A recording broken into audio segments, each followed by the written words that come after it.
சுற்றித் திரிந்த மயிலை சமைத்து தின்ற யூடியூபர்.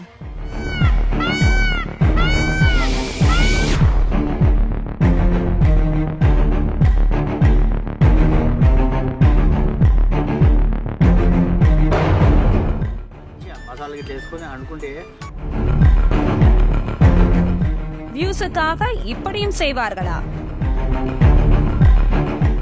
தெலுங்கானாவை சேர்ந்த பிரணாய்குமார் என்ற யூடியூபர் ஸ்ரீ டிவி என்னும் யூடியூப் சேனலை நடத்தி வருகிறார். 2 லட்சத்திற்கும் அதிகமான சப்ஸ்கிரைபர்களை கொண்ட இந்த யூடியூப் சேனலில் பாரம்பரிய உணவுகளை சமைத்து உண்பது தொடர்பான வீடியோக்கள் பதிவேற்றம் செய்யப்படுகிறது. அவ்வாறு சில தினங்களுக்கு முன்பு இந்தியாவின் தேசிய பறவையான மயிலை கொண்டு அதன் கறியை சமைப்பது போன்ற வீடியோ ஒன்றும் வெளியிடப்பட்டது.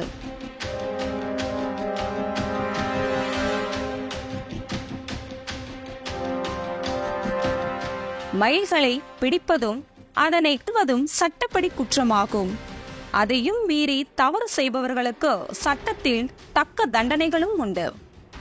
நமது இந்திய நாடு வரும் ஆகஸ்ட் 15ஆம் தேதியன்று சுதந்திர தினத்தை கொண்டாட இருக்கும் நிலையில் இது போன்ற செயல் மக்களிடையே பெரிய அளவில் விமர்சனங்களுக்கு உள்ளாக்கப்பட்டிருக்கின்றது. அந்த வீடியோ பல சர்ச்சைகளுக்கு உள்ளாகிய நிலையில் அதனை தனது யூடியூப் சேனலில் இருந்து டெலீட் செய்தார் யூடியூபர் பிரணாய்குமார். அது மட்டுமல்லாமல் தான் சமைத்தது மயில் கறி இல்லை என்றும் அது கோழிக்கறிதான் எனவும் வியூஸுக்காக தம்ப்நெயில் மற்றும் வீடியோவில் மயிலின் புகைப்படங்களை இணைத்ததாகவும் கூறி வீடியோ ஒன்றில் பேசியுள்ளார். వీడియోని ఎందుకు రిమూవ్ చేయాల్సి వచ్చింది? యూట్యూబ్ నుంచి వీడియోని ఎందుకు రిమూవ్ చేయాల్సి వచ్చింది? இதனைத் தொடர்ந்து காவல்துறை அந்த சமையல் செய்யப்பட்ட இடத்திலிருந்து மாதிரிகளை சேகரித்தது மட்டுமல்லாமல் பிரணாய்குமாரின் இரத்த மாதிரிகளையும் ஆய்வு மேற்கொள்ள ஆய்வகங்களுக்கு அனுப்பியுள்ளனர்.